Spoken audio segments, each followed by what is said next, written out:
Good morning everyone. Online classes में एक बार फिर से आपका स्वागत है।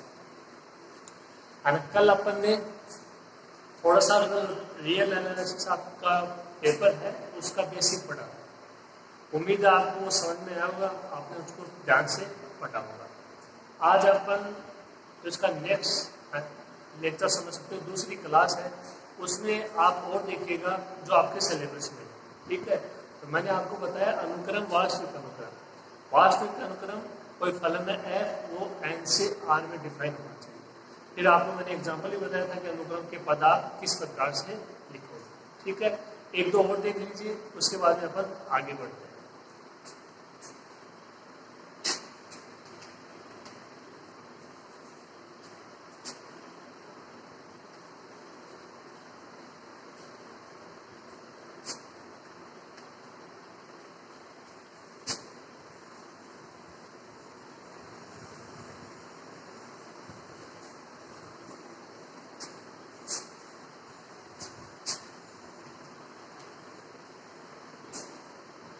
देखिए, कोई फलन है एन से आर में डिफाइन है, एक्स एन का मान है 1 प्लस -1 की power N, for all N belongs to capital N. ये एक्स एन का मान दिया गया और ये कहा गया कि फलन है वो आपका एन से आर में डिफाइन है। यहाँ से आपको इसके देख लेने पर N belongs to capital N, capital N मतलब कहाँ से स्टार्ट, 1 से स्टार्ट। यहाँ से x1 का मान क्या हो जाएगा, n बराबर 1 रखोगे x1, n बराबर 1 रखोगे -1 की पावर 1 -1। पहला पद 0, पहला पद 0। n बराबर 2 रखते हो 1, ये कितना हो जाएगा -1 की पावर 2 +1। तो इसका दूसरा पद 2।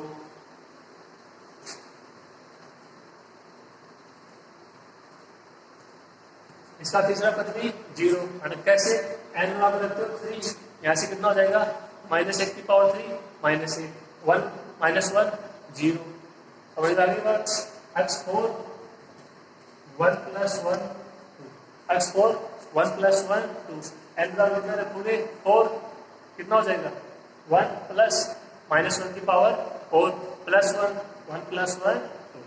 तो इतना आपके समझ में आ गया होगा कि यहाँ पे अनुक्रम में जो आपके होंगे पद, आगे तो अनंत पद होंगे, लेकिन होंगे कितने प्रकार के, 2 प्रकार के। एक पद क्या होगा 0, एक पद क्या होगा 2। तो देखो आप इसको इस प्रकार से लिख सकते हो,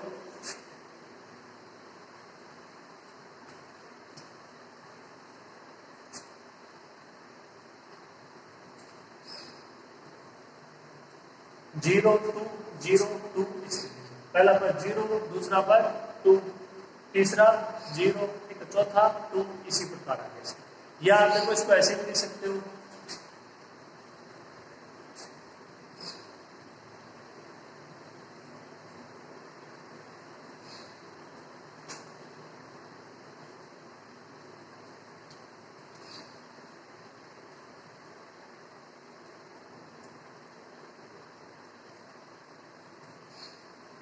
अक्षर में कितने मान है, ठीक है 2 ही मान है। कौन कौन से, 0 और 2। ठीक है, आपका 0 का वजन है क्या है, विषम है। n बराबर 1 रखा, 3 रखोगे 5 रखोगे। अक्षर बराबर 2 कब आएगा, जब n क्या है, सम है। n बराबर 2 रखोगे, 4 रखोगे, 6 रखोगे, इस तरीके से। तो आप इसको कैसे भी लिख सकते हो। तो आज ये तो देखो बेसिक जानकारी है अनुक्रम की, अनुक्रम के पद है वो आप कैसे लिखोगे, इसको नोट कीजिए, फिर आगे चलते हैं।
देखिए आगे एक लाइन है, कोई फलन है एफ एन से आर में, तो एन को क्या बोलोगे? अनुक्रम का प्रांत, डोमेन। एन को क्या बोलोगे? अनुक्रम का प्रांत, डोमेन। ठीक है, जबकि अच्छा इसका परिसर, ठीक है, जबकि इसका आज परिसर क्या है? सीमित भी हो सकता है। परिसर क्या होता है? देखो, अनुक्रम के अलग अलग पदों के समुच्चय को क्या बोलते हैं?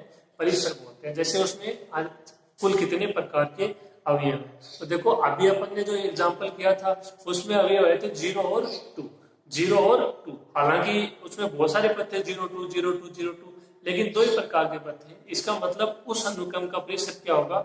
0 2। उस अनुक्रम का परिसर क्या होगा? 0 2।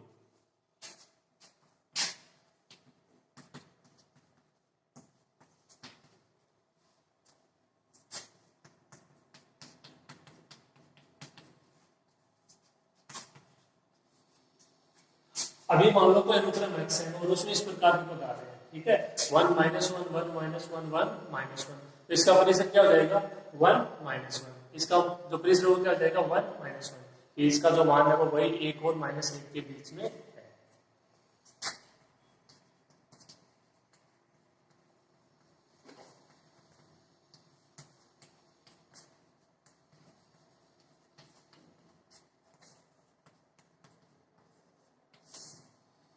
बात क्लियर है? इसका परिसर क्या हो जाएगा? 1 -1। ठीक है, इतना इसको उतारो फिर आगे।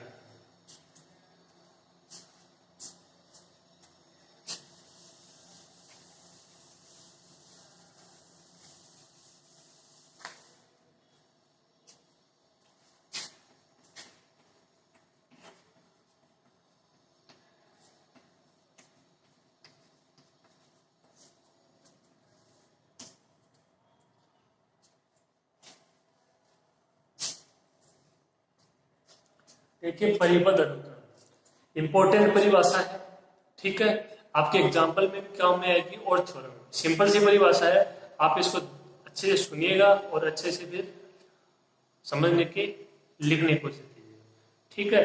तो पहले इसको आप देखिए ध्यान से, क्या ये होता है? परिपद अनुक्रम। देखो इसके नाम से पता चल रहा है अनुक्रम हो कैसा है? परिपद है, ठीक है। परिपद को अगर आप एक सामान्य लो शब्द, तो इसका अर्थ क्या होगा? देखो, परिपद का मतलब है, ठीक है, चारों ओर से घिरा हुआ। आज परिपद का क्या मतलब है?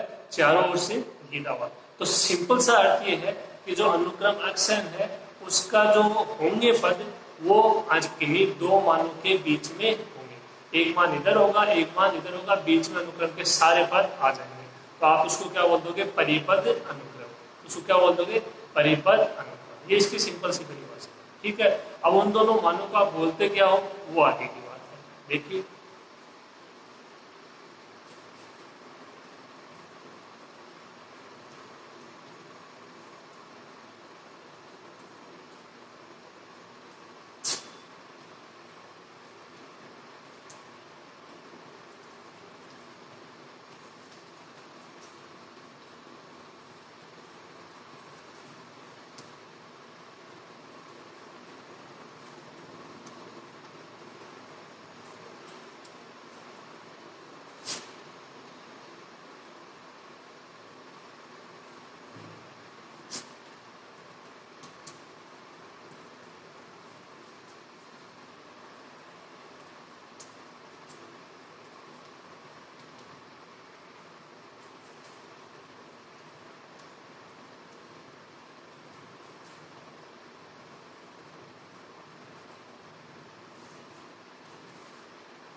देखिए, एक अनुक्रम अक्षर में वो ऊपर से परिमित कहलाता है।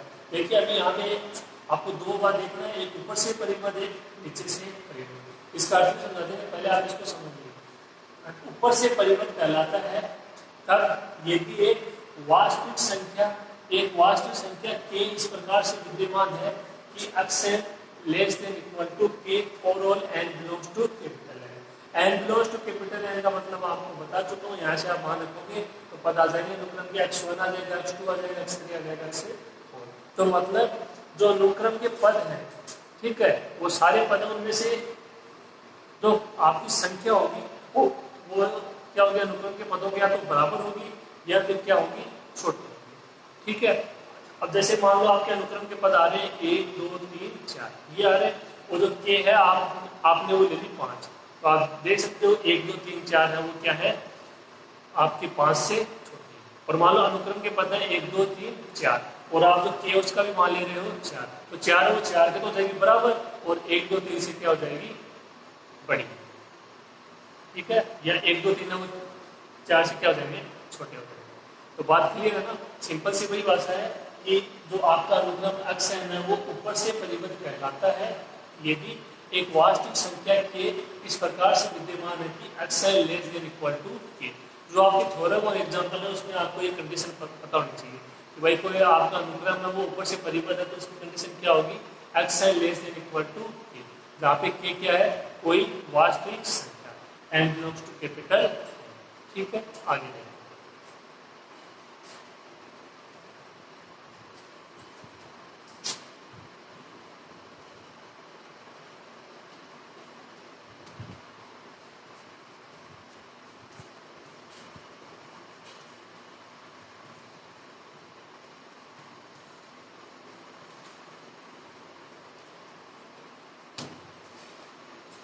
और जो के है तो उसको क्या बोलोगे अनुक्रम का ऊपरी परिबद्ध। इसको क्या बोलोगे अनुक्रम का ऊपरी परिबद्ध। यहाँ पे देखो ये 3-4 परिभाषाएं जो आपके ये आपको पता होनी चाहिए, उसके बाद ये आपकी पूरी रीड हो जाएगी, ठीक है। उस थ्योरम में कुछ एग्जाम्पल है, बस इतना सब हो सकता है। ये कुछ परिभाषाएं हैं, आप इनको अच्छे से देख लेना। तो जो के उसको क्या बोलोगे ऊपरी परिबद्ध, ठीक है। आगे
थोड़ा सा चेंज किया, मतलब क्या अनुक्रम अक्ष है, यहाँ पे था ऊपर से परिबद्ध, यहाँ पे क्या हो जाएगा नीचे से परिबद्ध कहलाता है यदि एक वास्तविक संख्या। वहां पे मैंने लिखी, यहाँ पे मैंने कोई दूसरी ले ली केडेंस, यहाँ पे क्या ले ली केडेंस। इस प्रकार से विद्यमान है कि यहाँ पे देखो एक केवल चिन्ह का चेंज हुआ है, X greater than equal to केडेंस या केडेंस less than equal to x.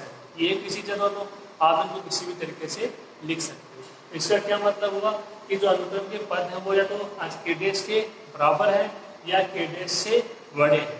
वहां पे क्या थे आज के से या तो बराबर थे या के से छोटे थे।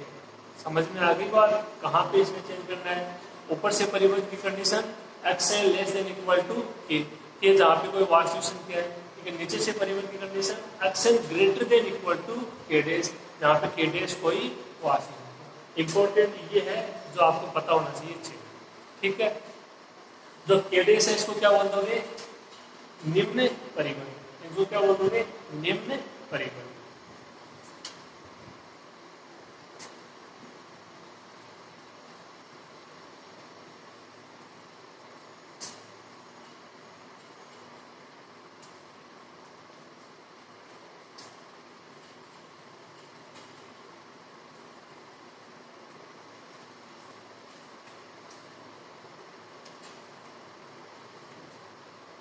तो ये यहाँ पे परिभाषा हो गई ऊपर से परिबद्ध और नीचे से परिबद्ध कि एक अनुक्रम है वो ऊपर से परिबद्ध कब होगा और नीचे से परिबद्ध कब होगा। अब इन दोनों को आपको मिला कि एक साथ बोलना है, उसको क्या बोल दोगे परिबद्ध अनुक्रम। कि कोई अनुक्रम है वो ऊपर से भी परिबद्ध होना चाहिए और वो नीचे से भी परिबद्ध होना चाहिए।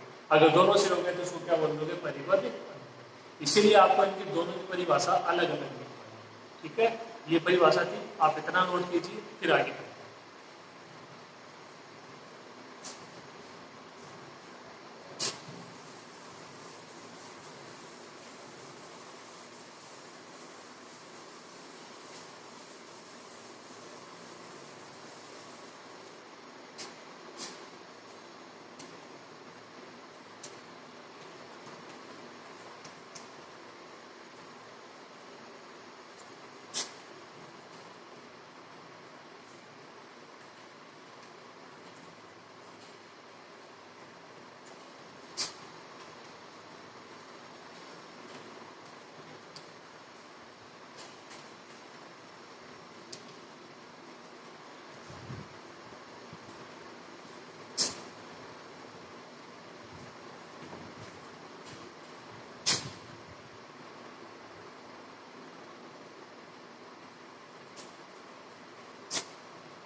तो ये देखो दोनों को मिला के मैंने परिभाषा लिख दी कि एक अनुक्रम xn है वो आपका परिबद्ध अनुक्रम कहलाता है यदि दो वास्तविक संख्या, एक आपके निम्न परिबद्ध के लिए, एक ऊपरी परिबद्ध के लिए। कौन सी? k और k डैश इस प्रकार से विद्यमान होगी k dash less than equal to xn less than k और all n belongs to n। तो ये आपको ध्यान रखना है कि कोई अनुक्रम इन दो संख्याओं के बीच में क्या है, गिरा हुआ है, परिबद्ध। बस ये परिभाषा थी परिबद्ध अनुक्रम।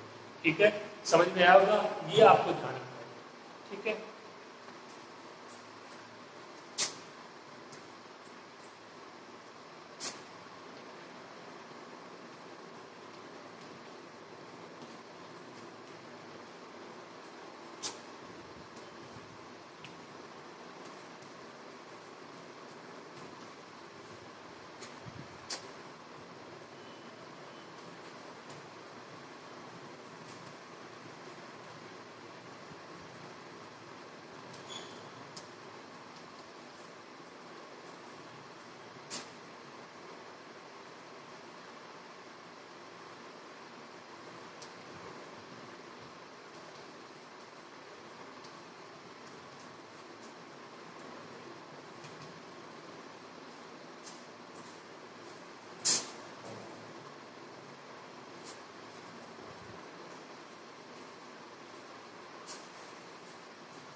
अभी इसकी एक परिभाषा और है परिबद्ध अनुक्रम। हालांकि इंपॉर्टेंट यही है, लेकिन हाँ जी इसको भी आप देख लीजिए कहीं काम में आ जाए तो।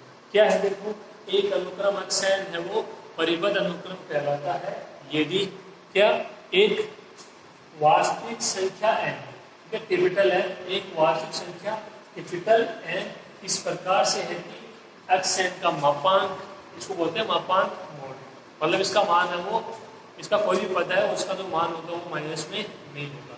वो क्या होना चाहिए, less than n, only less than for all n belongs to capital N। तो ये भी कंडीशन आपको ध्यान रखनी है। ये कंडीशन किसके लिए है, मापांक के लिए, n जहाँ पे क्या है कोई वास्तविक संख्या। ये कुछ परिभाषा है जो कि आपको पता है। इसी की परिभाषा है, ये दूसरे रूप में है, ये अलग रूप में, आपको ये ध्यान रखनी है, ये ज्यादा। ठीक है, तो ये परिभाषा हो गई किसकी, परिबद्ध अनुक्रम। ठीक है, अगली परिभाषा देखते हैं।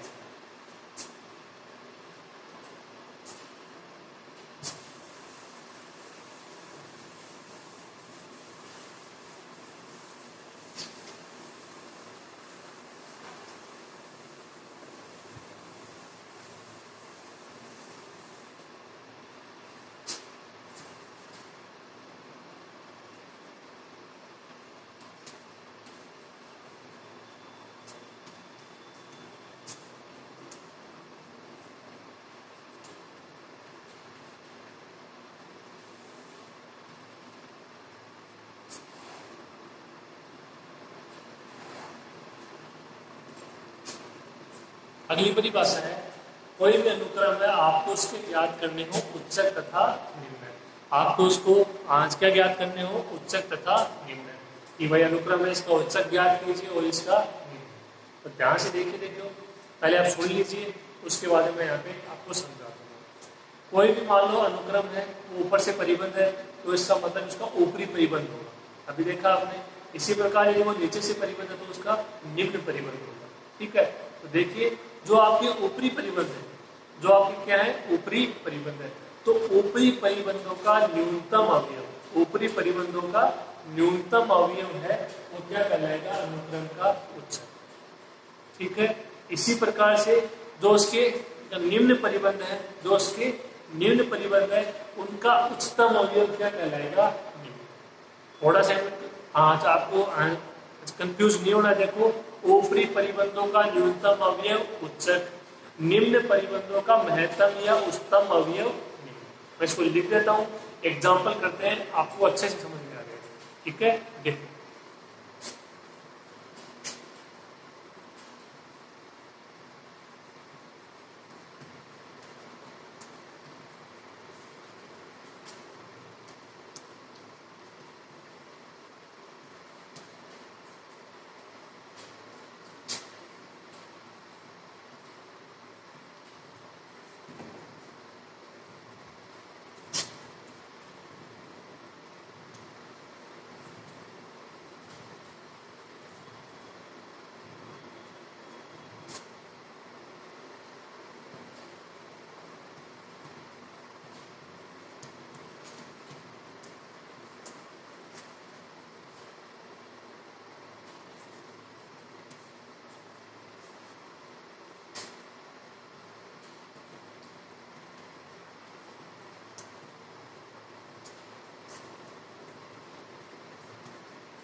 ध्यान से पढ़िए इसको। देखो क्या दे रखा है, किसी अनुक्रम के ऊपरी परिबंधों का न्यूनतम अवयव क्या कहलाएगा, अनुक्रम का उच्चक, तथा निम्न परिबंधों का महत्तम अवयव क्या कहलाएगा, अनुक्रम का निम्न। ये तो इसकी परिभाषा है। अब अगर ये आपके परिभाषा से समझ में नहीं आता है, और हालांकि यहाँ के चांस कभी बैठने की परिभाषा से समझ में आए, अपन एग्जाम्पल करते हैं, यहाँ पे अनुक्रम ले लेंगे 2-3 और उनके ज्ञात करते हैं उच्चक और निम्न। तो आप ध्यान समझिएगा, एग्जाम्पल से आपके समझ में आ जाता है, फिर कोई दिक्कत नहीं होने वाली।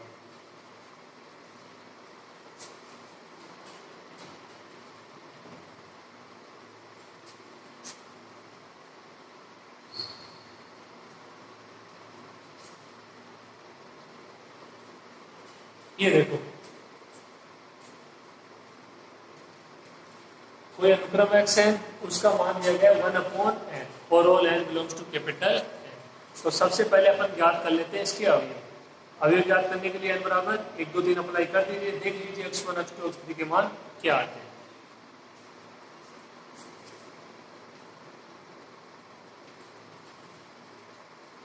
n बराबर 1 रखोगे,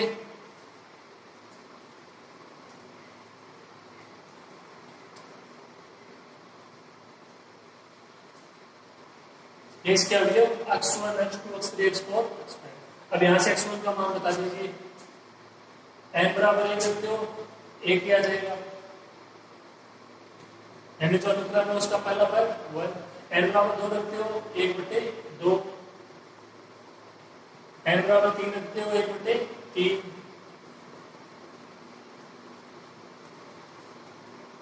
ये अनुक्रम के क्या आ गए, पद आ गए, 1, 1/2, 1/3, 1/4, 1/5। अब यहाँ से आपको स्वयं को सोचना है, देखो कि ये मान है वो किस प्रकार मान है और कौन से मान की ओर ये अग्रसर हो गए। तो देखो, एक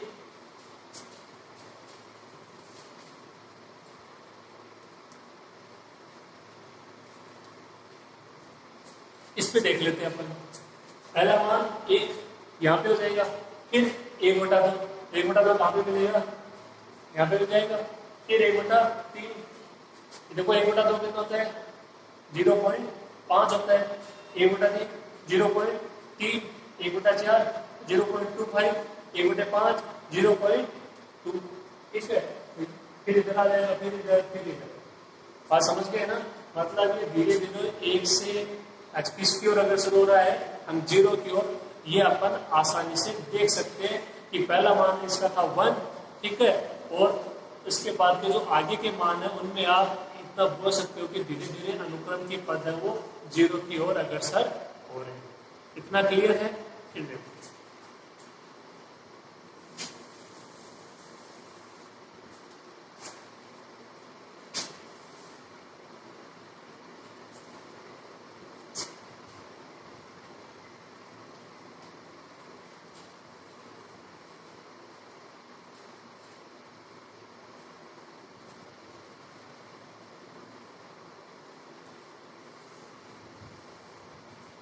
क्या यहाँ से आप इसको ऐसा लिख सकते हो कि अनुक्रम अक्षयन के पद हैं वो 1 के बराबर है ना? 1 से छोटे हैं, 1/2, 1/3, 1/4, 1/5, 1/6 है नहीं है, और वो क्या है 0 से बड़े है ना, 0 से बड़े बोल सकते हो ना आसानी से।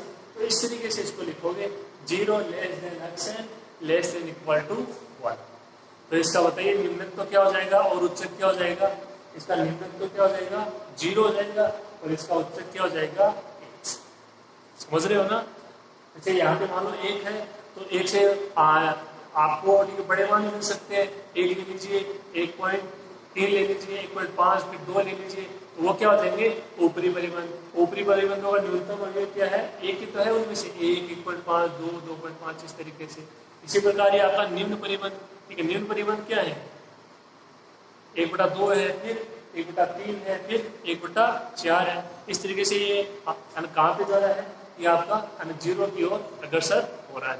इसके बाद में आपको और मिल सकते हैं, क्या मिलेगा?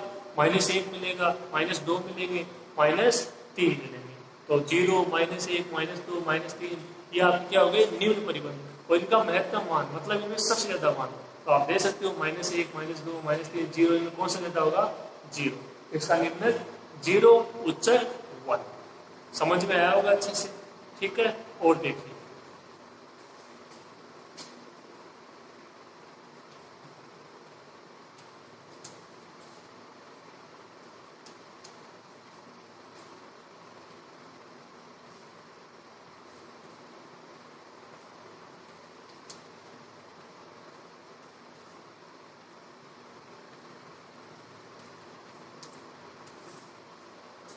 इतना नोट कीजिए, फिर आगे अपन और एग्जांपल करते हैं।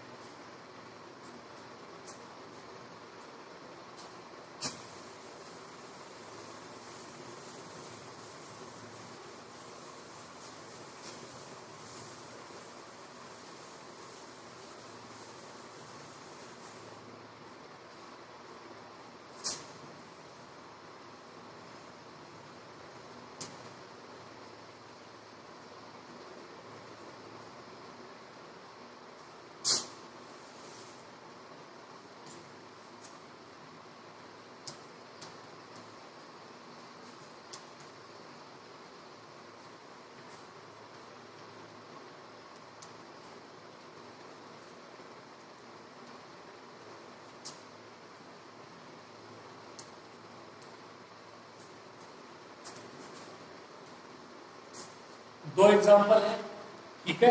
ये दोनों अलग अलग तरीके के हैं, इनसे आपको और आसानी से समझ में आ जाएगा अनुक्रम के उच्चक और अनुक्रम के निम्न, ठीक है। फटाफट देख लीजिए इनको।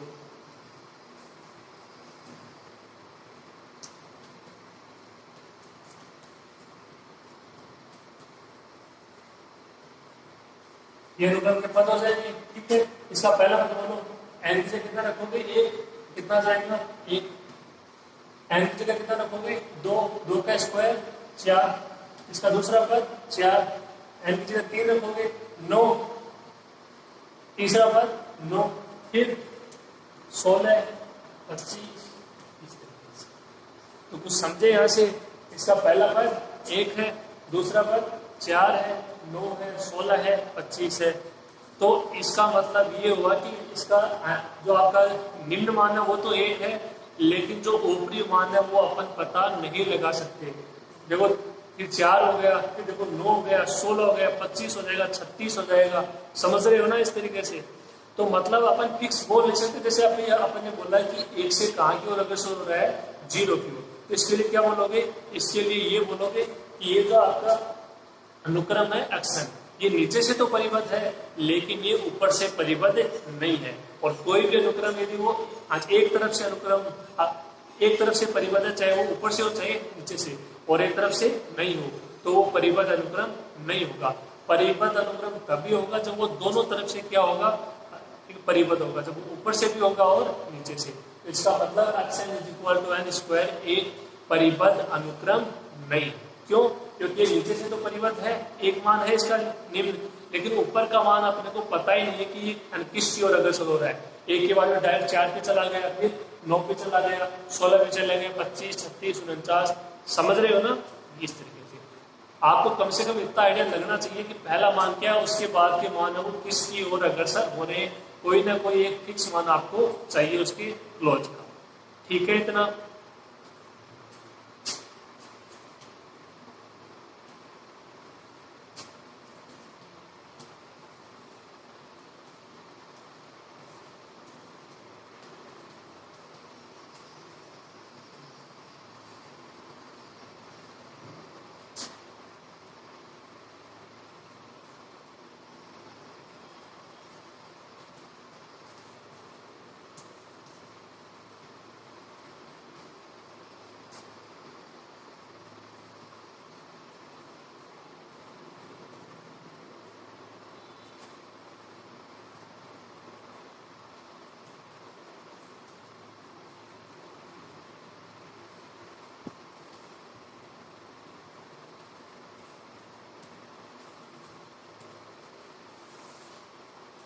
तो मैंने लिख दिया ये कि एक्शन केवल आपका नीचे से परिबद्ध है, ऊपर से परिबद्ध नहीं है। इसका निम्न क्या हो जाएगा? 1 उच्चक विद्यमान नहीं होगा, तो अनुक्रम है वो परिबद्ध अनुक्रम नहीं। ठीक है?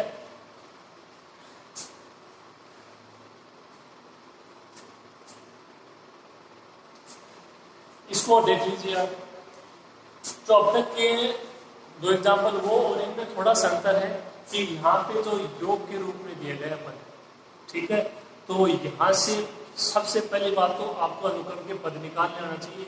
इस प्रकार योग के रूप में दे दिया जाए। यहाँ पे तो अकेले थे, इससे पहले 1 था, n स्क्वायर था। यहाँ पे योग के रूप में, तो पहला पद क्या होगा, दूसरा क्या होगा, तीसरा क्या होगा, उसका पता होना चाहिए। ठीक है? देख सकते हैं इसका पहला पद देखो, जो आपका लास्ट है 1/2 की पावर n-1, n बराबर 1 रखो। वहां पे n बराबर 1 रखो, कितना आएगा? 1/2 की पावर 1-1, 1/2 की पावर 0, 1/1, 1। इसका पहला पद क्या आ जाएगा? 1। अब देखिए यहां से आपको चेंज समझना है, प्लस वाले में क्या चेंज होगा, दूसरा पद कहां से निकलेगा। देखो n बराबर कहां से रख रहे हो? 2, कितना हो जाएगा? 1/2 की पावर 2-1, यानी 1/2, 1/2। तो दूसरा पद है वो 1/2 नहीं होगा, क्या होगा? आपको कहां तक जाना है? 1/2 तक जाना है, 1/2 तक जाना है। यानी जो इसका दूसरा पद आएगा उसमें पहले और दूसरे पद का योगफल होगा 3/2। ये आपको अभिसारी श्रेणी में भी बताया था। ठीक है? First year calculus first unit, अभिसारी श्रेणी, अपसारी श्रेणी, वहां पे भी आपको मैंने कुछ बताया था, अगर याद हो तो। ठीक है? तो जो दूसरा पद होगा योग वाले में, वो प्रथम 2 पदों का योगफल होगा। इसी प्रकार तीसरा पद क्या होगा? प्रथम 3 पदों का योगफल।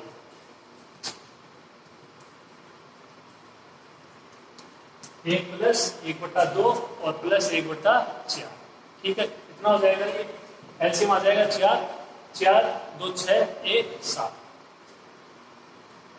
7/4। और भी आगे भी आप पद निकाल सकते हैं।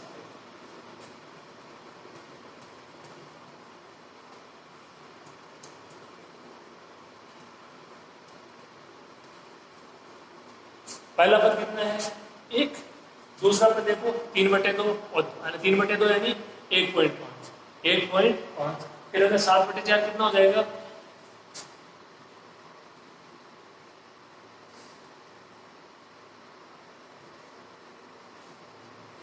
1.75। तो कुछ समझे यहाँ से? पहला पद 1, फिर 1.5, फिर 1.75। ये किसकी ओर अग्रसर हो रहा है? ये 2 की ओर अग्रसर हो रहा है। 1.5, 1.7, फिर 1.8, फिर 1.9। ये किसकी ओर अग्रसर हो रहा है? हम बता सकते हैं कि ये 2 की ओर अग्रसर हो रहा है। इसको क्या लिखोगे?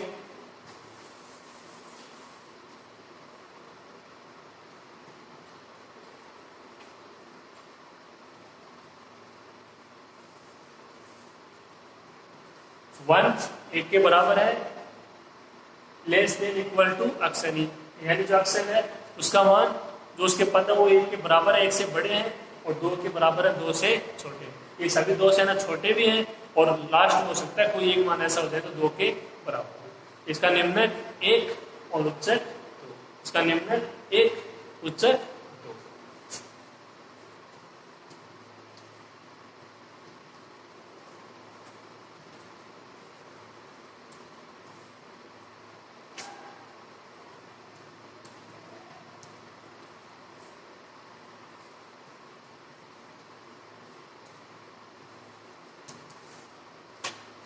देखो इसका आपका ठीक है, सबसे ना छोटा मान क्या है? 1।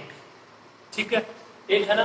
अब 1 से ना छोटे मान भी बहुत सारे हो सकते हैं। -1 है, ठीक है, 0 है, -2 है, ठीक है, उनको आप ले सकते हो, और उनका महत्तम मान क्या हो जाएगा? जो में से अधिक 1 हो जाएगा। 1, 0, -1, -2 निम्न परिबंधों का महत्तम मान, अधिकतम मान कितना? 1। अभी देखो आज किसकी ओर अग्रसर हो रहे हैं? 2 की ओर। तो 2 के बाद 2 ले लीजिए, 2.5, 3, 3.5, ऊपरी परिबंधों का न्यूनतम मान यानी 2, उच्चक क्या हो जाएगा? 2। तो इस अनुक्रम का निम्नक 1 हो जाएगा और उच्चक 2। तो ये कुछ एग्जाम्पल थे। कोई भी अनुक्रम हम परिबंध कब होगा उसकी कंडीशन, ठीक है, और ये इसका उच्चक और। तो उम्मीद है जो आज आपको पढ़ाया वो अच्छी समझ में आया होगा। देखिए थ्योरेटिकल बुक है, कम से कम आप इसको 2-3 बार आज पढ़ोगे तब जाके समझ में आएगा। पहले पढ़ो, उसके बाद नोट्स पढ़ो। अगर ये चीजें दिमाग में बैठ जाएंगी तो इससे आसान कुछ नहीं। यहाँ पे देखो कैलकुलेशन नहीं मिलेगी आपको, प्लस माइनस कर दिया, अवकलन समाकलन कर दिया, वो नहीं मिलेगा। ठीक है, यही सब चलेगा। तो आपको इसकी आज रीडिंग मारनी होगी कम से कम 2-3 बार, और इसके नोट्स बनाओगे, याद रखिए। ठीक है, और बाकी हम अगली क्लास में देखेंगे। लिख लीजिएगा आप इसको।